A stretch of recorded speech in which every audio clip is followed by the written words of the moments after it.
आज विश्व के इतिहास का प्रथम इंटीग्रेटेड हॉस्पिटल, इंटीग्रेटेड ट्रीटमेंट और हमारे देश के गृह मंत्री, सहकारिता मंत्री जो अपने राष्ट्र धर्म के साथ साथ सनातन धर्म को सर्वोपरि रखते हैं, योग आयुर्वेद को सर्वोपरि देखना चाहते हैं, ऐसे हमारे परम आदरणीय श्रद्धेय अमित शाह जी ने इसका लोकार्पण किया है। तो एक बार जोरदार अभिनंदन है इस पवित्र अनुष्ठान के लिए।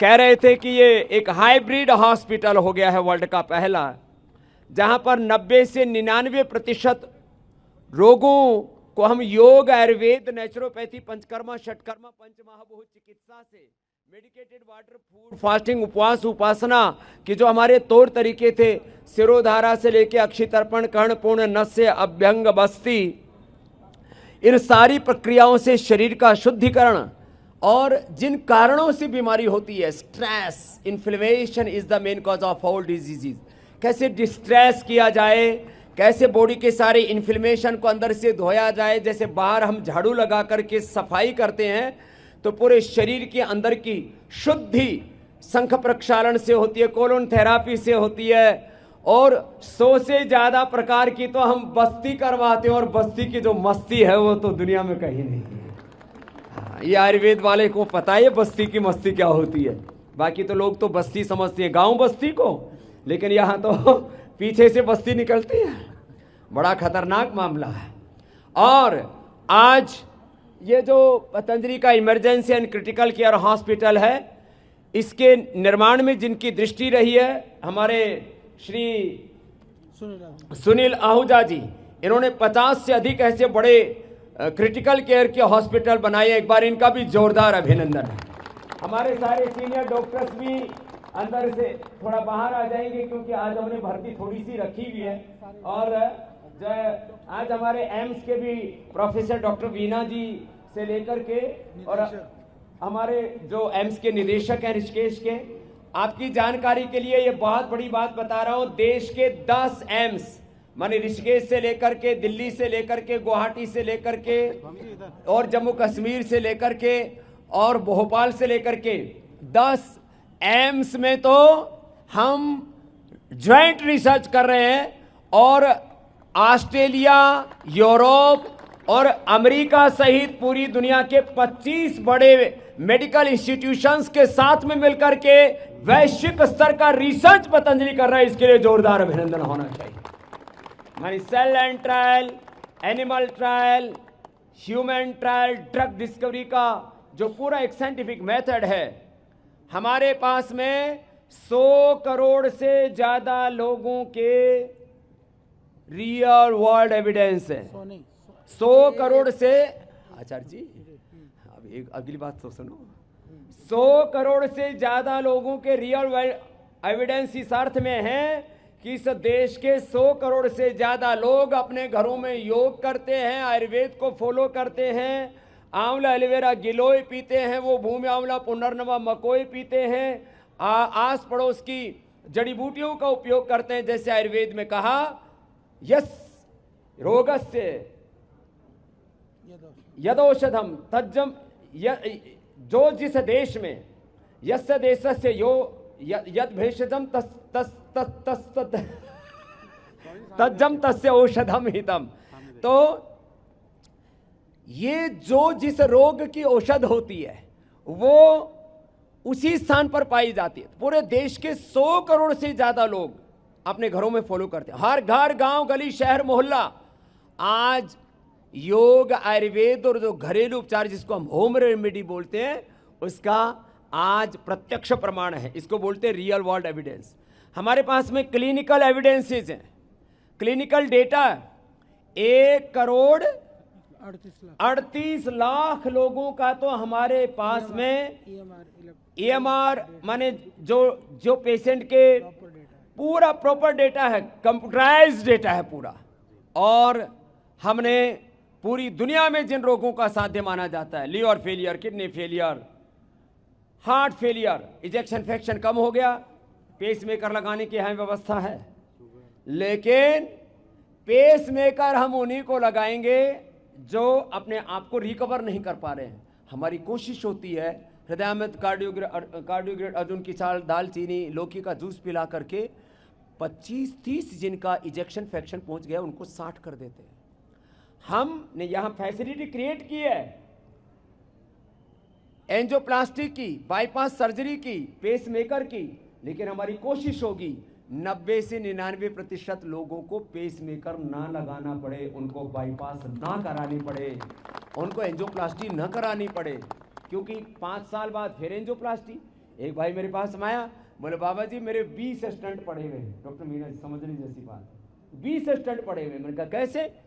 बोले 30-35 साल की उम्र में स्टंट पड़ने शुरू हुए थे, 5-5 साल में एक नया पड़ता गया, 2 नए पड़ते गए। आज मेरे किसी के 10, किसी के 15, 500 थोक में है लोगों के 5-5 स्टंट। तो क्यों डॉक्टर साहब, होलसेल में लग रहे हैं स्टंट।